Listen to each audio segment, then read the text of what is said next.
देखिए, एक चीज तो आपने देखी होगी कि जो लोग आईएएस की तैयारी करते हैं वह आईएएस बनने से ज्यादा ये बात बोलना पसंद करते हैं या सुनना पसंद करते हैं कि मुझे डीएम बनना है, डिस्ट्रिक्ट मजिस्ट्रेट बनना है, मुझे कलेक्टर बनना है। और उसके बाद बात आती है तो कहते हैं कि मुझे आईएएस बनना है। अब देखिए, यहीं पर दूसरी तरफ जहां पर आईपीएस की बात आती है तो पहली बात तो यह है कि बिल्कुल नाम मात्र के तो ऐसे लोग होते हैं जो ये बात कहते हैं कि मुझे आईएएस चाहिए ही नहीं, मुझे आईआरएस चाहिए नहीं, मुझे आईएफएस चाहिए नहीं, मुझे केवल और केवल आईपीएस बनना है। नाम मात्र के मतलब वो 1 लाख में से शायद कोई एक ऐसा होगा जो ये कहेगा नहीं, मुझे आईपीएस ही चाहिए, मुझे आप आईएएस दोगे तब भी मैं उसे ठुकरा दूंगा, मुझे केवल और केवल आईपीएस बनना है। और जबकि आपको 1 लाख में से 1% को छोड़कर बाकी सारे पर्सन यही कहेंगे कि नहीं, आईपीएस आईएएस में से दोगे तो मैं आईएएस बनना ही पसंद करूंगा, और उसमें भी मुझे डीएम बनना है। क्या पावर होती है डीएम की, जिले का कलेक्टर राजा होता है जिले का, मुझे बस बनना है तो यही बनना है। तो दूसरी तरफ जब बात आईपीएस की आती है तो वहां पर ज्यादातर स्टूडेंट यही बोलते हैं कि मुझे आईपीएस बनना है, जो लोग बोलते हैं आईपीएस के बारे में। और बाकी ऐसा कोई नहीं बोलता कि मुझे नहीं, मुझे एसपी बनना है, मुझे जिले का कप्तान बनना है। अब देखिए, वहां पर आईएएस से ज्यादा वैल्यू किसकी होती है? पोस्ट की। देखिए, पहले सबसे पहले मैं यही समझाऊंगा कि सर्विस अलग चीज होती है और मिलने वाली पोस्ट या पद वो अलग चीज होती है। सर्विस और पद को कैसे समझिए, जैसे कि आईएएस है, आईएएस एक सर्विस होती है, आईएएस सर्विस होती है, आईएएस कोई पोस्ट नहीं होती है, आईएएस कोई पद नहीं होता है। यह चीज क्लियर हो जानी चाहिए, इसमें कभी भी कोई डाउट नहीं आना चाहिए कि आईएएस पद है या आईएएस एक सर्विस है।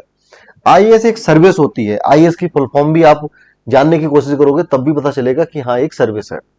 इस सर्विस में जाने के बाद आपको अलग अलग पोस्ट दी जाती हैं। वो डिपेंड करता है आपके सर्विस पीरियड के हिसाब से, आपके परफॉर्मेंस के हिसाब से। दो चीजें सबसे मैटर करती हैं कि आपका सर्विस पीरियड कितना है, आप मतलब आईएएस में कितने साल से वर्क कर रहे हैं, और दूसरा यह है कि आपका परफॉर्मेंस कैसा है। और जबकि आप वो एसडीएम बनते हैं, एडीएम बनते हैं, डिस्ट्रिक्ट मजिस्ट्रेट बनते हैं, कलेक्टर बनते हैं, तो ये आपको मिलने वाले पदभार हैं, ये आपको एक क्षेत्राधिकार होते हैं जहां पर बता दिया जाता है कि एज ए एसडीएम आपको वर्क करना है, यहाँ पर as a district magistrate work करना है, एज ए एडीएम आपको यहाँ पर वर्क करना है। सर्विस और पोस्ट ये दोनों अलग अलग होती हैं। एक सर्विस में कई सारे अलग अलग पद होते हैं, और जबकि एक पद किसी न किसी प्रकार की सर्विस से जुड़ा हुआ होता है। जैसे कि मान लीजिए कोई पुलिस में कांस्टेबल बन गया, अब वह सर्विस क्या कर रहा है? वह पुलिस की सर्विस कर रहा है, और जबकि उसका पदनाम क्या है? आरक्षी हिंदी में बोलते हैं, इंग्लिश में कांस्टेबल बोल देते हैं। ऐसे ही एक मान लीजिए कोई दरोगा जी है, अब दरोगा को इंग्लिश में बोलते हैं सब इंस्पेक्टर, हिंदी में बोल देते हैं उप निरीक्षक। तो आप पूछेंगे कि आप किस सर्विस में हैं, तो वैसे वो अगर सही बताएं तो आपको बताएंगे कि मैं पुलिस में हूं, मैं पुलिस की सर्विस कर रहा हूं। फिर आप जानने की कोशिश करेंगे कि आप पुलिस में आप किस पोस्ट पर हैं, आपका पद क्या है, तो वो आपको बताएंगे कि मैं उप निरीक्षक के पद पर हूं या सब इंस्पेक्टर के पद पर हूं, जिनको दरोगा जी भी बोलते हैं। तो ये चीज यहां पर क्लियर हो जानी चाहिए। मैं देखता हूं बहुत सारे स्टूडेंट को ये डाउट रहता है कि नहीं नहीं, आईएएस बहुत बड़ा पद होता है। पद नहीं होता है, आईएएस एक सर्विस है, और ठीक वैसे ही आईपीएस भी एक सर्विस है। इसमें मिलने वाले अलग अलग पद होते हैं। अब यहां पर भी समझ लीजिए कि आखिर कैसे पद मिलते हैं और कब कौन कौन से पद दिए जाते हैं, सबसे ऊंचा पद क्या होता है, सबसे नीचा पद क्या होता है, ये भी समझ लीजिए। मैं आईपीएस और आईएएस दोनों के बारे में बताता हूं। आईएएस को लेकर अगर हम बात करें तो आईएएस के लिए आफ्टर ट्रेनिंग, पूरी तरीके से जब आपकी ट्रेनिंग कंप्लीट हो जाती है तो 99% आपको एसडीएम बनाकर भेजा जाता है, या फिर किसी डिपार्टमेंट में, किसी मंत्रालय में या किसी सचिवालय में आपको वहां पर अनुभाग अधिकारी या सेक्शन ऑफिसर करके या कोई और ऐसा पद दिया जाता है जहां पर आपको सीखने को मिले कि आखिर ये सर्विस होती क्या है। 99% आपको एसडीएम बनाकर ही भेजा जाएगा, 1% इसके चांस रहते हैं कि आपको कहीं और भेज दिया जाए, किसी और प्रकार से आपको सर्विस करवाई जाए। अब उसके बाद एसडीएम से आपकी स्टार्टिंग होती है। एसडीएम रहेंगे आप, एडीएम रहेंगे, आप कम से कम 4-5 साल एसडीएम और एडीएम, मतलब पहले एसडीएम उसके बाद एडीएम आपका एक्सपीरियंस हो जाएगा। फिर कम से कम 5 साल बाद आपको डिस्ट्रिक्ट मजिस्ट्रेट बनाकर भेजा जाएगा कि जाइए अब आपको नॉलेज हो गया है, क्योंकि एग्जाम निकाले थे और उसके बाद ट्रेनिंग किए हो। एग्जाम निकाले तो ये पता चला कि हाँ आप थोड़े मेहनती बच्चे हो, इसलिए हमने आपको ले लिया। ट्रेनिंग कंप्लीट हुई तो आपको पता चला कि हाँ मोटे तौर पे होता क्या क्या है। लेकिन जब रियलिटी में वर्क किया, जब फील्ड में वर्क किया, जब किसी रोल पर पहुंचे, तो समझ में आया कि यहां पर मुझे क्या करना था। तो उसके बाद अब वो कहते हैं 4-5 साल आपने समझ लिया, अब आप एक जिले को भी संभाल सकते हो। फिर आपको डिस्ट्रिक्ट मजिस्ट्रेट या कहें तो कलेक्टर के रूप में भेजा जाता है। उसके बाद समझ गए हो, मतलब नीचे से लेकर तीसरे स्तर की आपकी पोस्ट होती है डिस्ट्रिक्ट मजिस्ट्रेट। भले ही हमारे समाज में इसको बहुत बड़ी पोस्ट माना जाता है, वो बात देखिए अलग है। मानने को क्या कोई एसडीएम को भी बड़ी पोस्ट माने, और ना मानने को क्या कोई प्रिंसिपल सेक्रेटरी को भी ना माने। क्या कर लोगे, किसी का नहीं मान रहा वो कह रहा नहीं नहीं हम तो यही जानते हैं। जबकि प्रिंसिपल सेक्रेटरी एक डिपार्टमेंट का बहुत बड़ा अधिकारी होता है, और वहीं पर चीफ सेक्रेटरी एक पूरे स्टेट की सिविल सेवाओं का हेड होता है। अब ना मानने का क्या है, मत मानो, लेकिन जो सच्चाई है, जो सिस्टम है वो है। तो ये निचले पोस्ट है, एसडीएम, एडीएम, डीएम।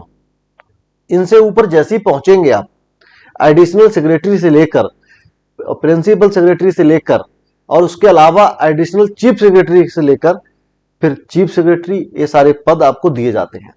जहां पर समझिए आप, मान लीजिए आप आईएएस बनकर कई साल सर्विस किए, आप 20 साल सर्विस किए, फिर आपको प्रिंसिपल सेक्रेटरी बना दिया गया है, मान लीजिए फाइनेंस डिपार्टमेंट का। अब फाइनेंस डिपार्टमेंट से जब भी आप कोई भी आदेश निर्देश देंगे तो आपका कॉल सीधे जाएगा मंडलाधिकारी को, जो डिविजनल कमिश्नर होते हैं, जिनके अंडर में 4 जिले 5 जिले के डीएम आते हैं। सुना होगा मंडल आयुक्त के बारे में, जो जनरल एडमिनिस्ट्रेशन में होते हैं, सामान्य प्रशासन में होते हैं, उनकी बात कर रहा हूं मैं। आपका फोन सीधे उन्हें जाएगा। आप डीएम से भी बात करना डायरेक्ट पसंद नहीं करेंगे, कहेंगे उनके सीनियर को ही बता देता हूं, वो खुद जाके बता देंगे अपने जूनियर को, डीएम को, मैं क्या डायरेक्ट बताऊं। तो समझ लीजिए आप यहां पर कि इस टाइप से पोस्टें होती हैं। वहीं पर हम बात कर रहे हैं आईपीएस के बारे में। अब देखिए आईपीएस का भी ऐसा ही चलता है। आईपीएस की स्टार्टिंग एएसपी से करवा दी जाती है आफ्टर ट्रेनिंग। देखिए जब ट्रेनिंग पीरियड में होते हैं तब आपको एक थाना भी दिया जाता है, एक पुलिस स्टेशन भी दी जाती है, सीओ भी बनाया जाता है आपको, वो चीज अलग है। लेकिन मैं स्टार्टिंग की बात कर रहा हूं, जब सारी चीजें कंप्लीट हो जाती हैं। एएसपी से लेकर आपको डीजी तक बनाया जाता है। डीजी आपको स्टेट पुलिस का भी बनाया जाता है, स्टेट पुलिस में कोई अलग अलग ब्रांचें होती हैं उनका भी बनाया जाता है, या फिर सेंट्रल गवर्नमेंट की कोई ऐसी एजेंसी है, जैसे आपने नाम तो सुना ही होगा, बीएसएफ, आरपीएफ, सीआरपीएफ, एसएसबी, ठीक है, आईटीबीपी या सीबीआई। तो इस टाइप की जो एजेंसियां हैं, जांच एजेंसियां हैं, तो इन पे भी अलग अलग पोस्टें होती हैं। अब आप आईपीएस बन के जितने साल सर्विस कर लेंगे, उसी के अकॉर्डिंग आपके सर्विस रिकॉर्ड और परफॉर्मेंस, दो चीज मायने रखती हैं किसी भी सर्विस में। इनके बेस पर ही आपको जिम्मेदारी सौंपी जाती है। तो एज ए एएसपी ये बहुत ही निचला, सबसे नीचे का पोस्ट है। आप आईपीएस ऑफिसर होंगे तो आपके लिए निचला पोस्ट है, जनता के लिए बहुत बड़ी पोस्ट है और लोगों के लिए भी बड़ी पोस्ट है। जिले का कप्तान, जिले का राजा, किसका, पुलिस डिपार्टमेंट का। चाहे जिस सब इंस्पेक्टर को इधर से उधर कर दे, डीएसपी को भी जिम्मेदारी इधर से उधर दे दे, उनको सीओ बना के भेजा है तो सीओ एक क्षेत्र से हटाकर दूसरे क्षेत्र में भेज दिया, अपने ही जिले में जो उनके अंडर में आता है। अब देखिए हर स्टेट की पुलिस व्यवस्था थोड़ी थोड़ी अलग अलग है। अब इसमें सेम नहीं हो सकता। आपने बिहार में रहते हैं तो जरूरी नहीं है कि यूपी में भी वही नियम लागू होता हो, इसमें अंतर है। लेकिन मोटे तौर पे यही है कि आईपीएस के लिए बहुत ही छोटी पोस्ट है। अब एएसपी बन जाने के बाद जैसे ही आप कम से कम 4-5 साल वर्क कर लेते हैं तो आपको एसपी बनाया जाता है, और जो फिर बड़े बड़े जिले होते हैं उनमें एसएसपी भी बनाया जाता है। आप वरिष्ठ पुलिस अधीक्षक के रूप में भी वहां पर वर्क करते हैं। अब वरिष्ठ पुलिस अधीक्षक में जब आप 5-6 साल वर्क कर लेते हैं, आपको डीआईजी बनाया जाता है, deputy inspector of general police. वहीं पर फिर आपको आईजी बनाया जाता है, एडीजीपी बनाया जाता है, डीजीपी बनाया जाता है, और अलग अलग जैसे मैं बताया एजेंसियां हैं उनकी पूरी कमान सौंपी जाती है। आप वो इस हिसाब से समझिए कि मान लीजिए एक डीजीपी है, ठीक है, ये बहुत ही सीनियर आईपीएस ऑफिसर होता है। मतलब बहुत अच्छा इनके पास अनुभव होता है, तभी स्टेट पुलिस का डीजीपी बनाया जाता है।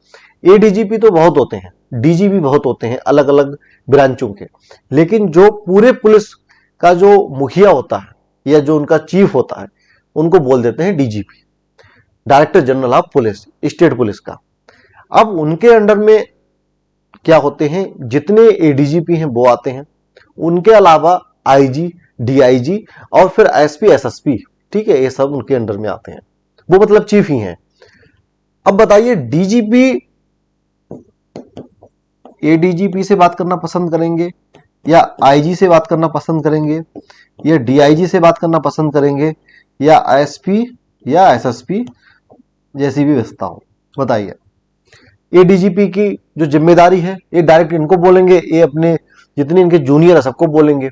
डीजीपी के पास टाइम इतना नहीं होता है कि वह एक एसपी या एसएसपी रैंक के ऑफिसर के लिए कॉल करे या कुछ उन्हें बताए, बहुत ही जरूरी होगा तभी कॉल करेंगे।